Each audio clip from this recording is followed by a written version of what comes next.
Can she say hi? Sema jambo.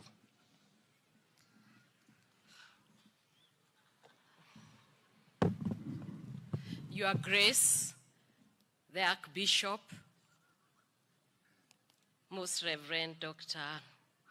Jackson Oresapit, the entire clergy, Your Excellency, the Deputy President, all protocols observed. I'm here to congratulate our new bishop, and we are very happy if we can put our hands together for a clap offering, because God has done us proud in this. Today I'm so excited because the heavenly kingdom is multiplying and the Great Commission continues to become greater and mightier.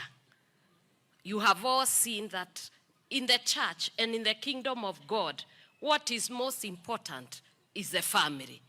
And that is why we have a father of faith.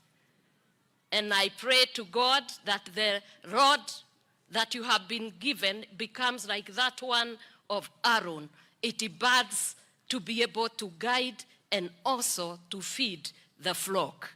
I also pray that the scriptures, the gospel, continues so that we fulfill the Great Commission. I am so glad to all the ones who have come, and especially to our mom, who will be standing beside the great bishop whom has been consecrated and enthroned, Mama Lucy.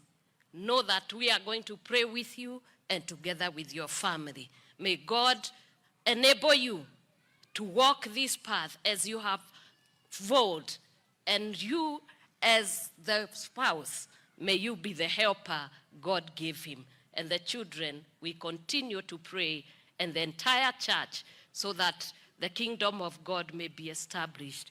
Thank you very much. God bless you. Thank you.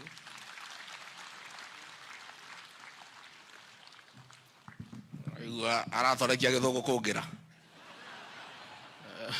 Ni mutingirnyite mundu akiri muthomu muno.